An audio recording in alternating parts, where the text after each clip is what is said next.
You guys, look at that bull. Look at that thing. There's something about these big elk sheds. Yeah.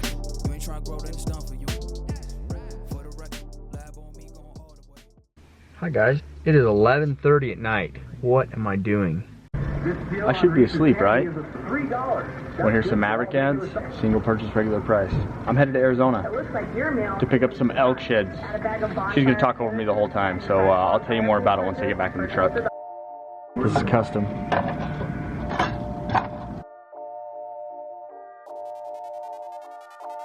I'm headed to Arizona to pick up some more elk sheds, hopefully.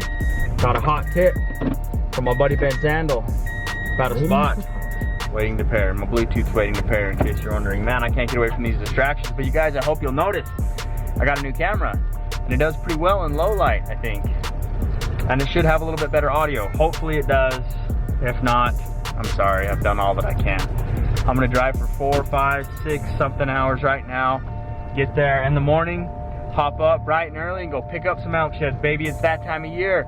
There's no rest for the wicked this time of year. When the elk sheds are down, you gotta be out of town. That's the way it is. So let's go have another adventure, you guys. I'm stoked! 351. I had to drink one of those. It's not bad.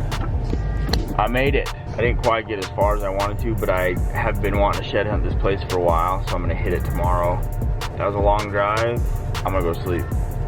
There's home, where I slept last night. It's not that early, but it's fairly early. I'm pretty impressed with myself. Rolling at 4 a.m. It's about 8:30 maybe, and I'm ready to go hike this country. There's been quite a few bulls in here. Actually, a bull track right here through camp, fairly fresh one. And this is when they're just really kind of starting to get dropping good in Arizona. Hopefully I'll luck into some freshies. I've never hit this exact spot before. I've been on both sides of it, so it will be kind of a learning experience for me, but that's always the excitement of trying a new spot. New adventure, new things. Anyway, just another boring day out here, hiking around for sheds, you know, just trying to not scream like a little girl. Do you know what that is right there? Do you even know what that is? I barely know what that is. I've seen so few of them. That is the first freaking brownie, baby, of 2019. Ooh, look at that little extra. That is such the epitome of a drought bull. Big old front and just dead on his back end. That one is sweet. Yes. Been hiking for maybe an hour. Been seeing a lot of good bull sign through here. These ridges just have good track on them and good feed, and pretty quick into this hike. Scoop one up. Yes. I don't even know if you guys will be able to see this. Not see this though right here. Oh yes, yes, brownie baby. Just kind of a raggy little bull, but man, it feels good. He's actually, his fronts are really long. He's got decent weight to him. Little bit of palmation, but just a drought bull, young bull, no blood on the base, and you can tell actually it's almost a little darker on the side that was showing. So been here probably a couple weeks, but gnarly heavy base. Love to match this thing up, love to get a few more. Think about what that bull could be in a few years, you guys, with the tine length he's got on a young frame like that. That's why I like Arizona, because the potential's so good. So keep putting down the miles, see if we can find some more, right? Look at that big bull track. Big as my size 12 boot. Look at that big track. Big footed bull, and it's a pretty fresh track. Love to get a hold of his headgear, but tracking him this time of year is fun. Jeez, it's a big track. Tracking them this time of year is fun because it's fun to see where they go. Oh, that looks nice. And it's fun to see like them put you in the country where the elk are hanging out. Sometimes they're just wandering. You could be tracking a bull that shed a month ago, or a couple weeks ago, or you could be tracking a bull that isn't going to shed for another 2 weeks.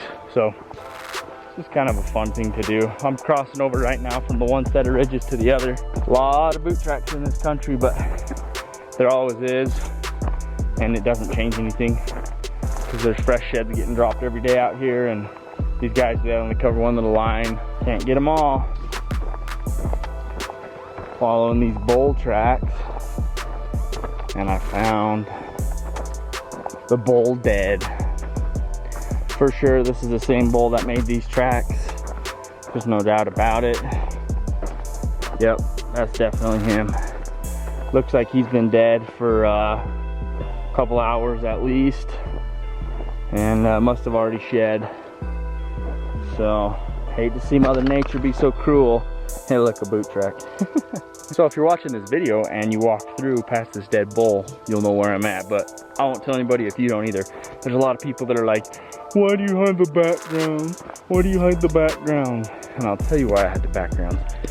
Because I got buddies that know how to find spots based on the background.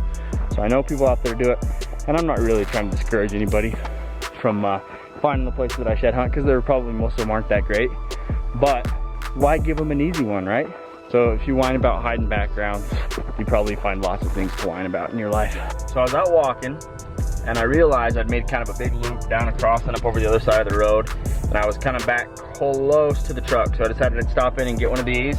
You guys know what this is called? It's called La Croche water. It's French. Yeah, it's really, it's wet. It's cold. So those are both good things. Put down a pretty, I was gonna check right here, 9.2 miles between about 9 a.m. and 3 p.m. So that's not too bad. I want to go check out another spot kind of over this way a little bit. I know where a water tank is that some bulls usually hang around, so I'm gonna go check that out before it gets dark, see if it's worth, I'll probably put in a little hike there tonight, see if it's worth staying the night and hitting that tomorrow. This is kind of how I do it. I kind of start in an area, I look for good sign, and I look for lack of people sign. If I find a lot of elk sign and little people sign, I'll stay. This place has a lot of elk sign, has a ton of people sign as well. So I'm just gonna keep transitioning and see if I can find something and maybe have a little bit more to myself. Obviously you have a better chance of picking up a few more if you're kind of in an area to yourself. So drink this delicious La Croche and get down the road. Moved over to a little bit different spot. Ben Sandall showed up and a couple of our other buddies showed up. Hazy Hunter, I don't know if you guys know him, and Lester showed up, so we're gonna go out and see if we can try a new area. This place doesn't look like it holds probably a ton of elk, but it might be a spot where they get left alone because it's kind of non-conventional looking.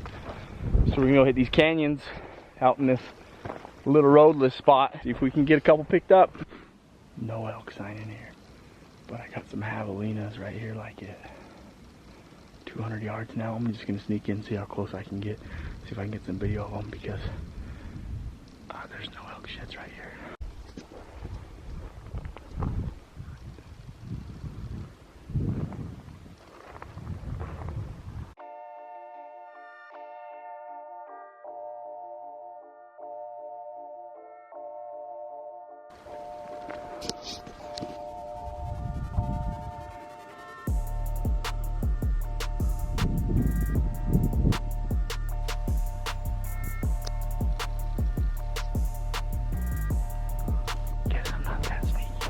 Found one, you guys. I found the elusive Arizona white right there on the ground. Can you see it? Can you see it right there? Not many of these around these parts. Last year's, not a bad looking little shed. A little bit of poundage to help me feel not so down about life. Last year's brownie for sure. There we go. Good color on the back, couple cracks on the front. Hey-o! Yeah. What you got? Nah. It's a hard white. Dude, an Arizona white, how rare is that?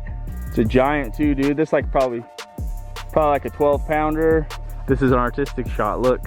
I love that shot. This is called the slingshot framing. If you guys that want to be filmmakers out there, this is how you do slingshot framing. Dude, you look good. You look real good. Line poaching, son of a gun. Look at this. Look at this. I was on this clear line, like clear angle. Ben's way over there, like 100 yards over there. Oh, right there. What?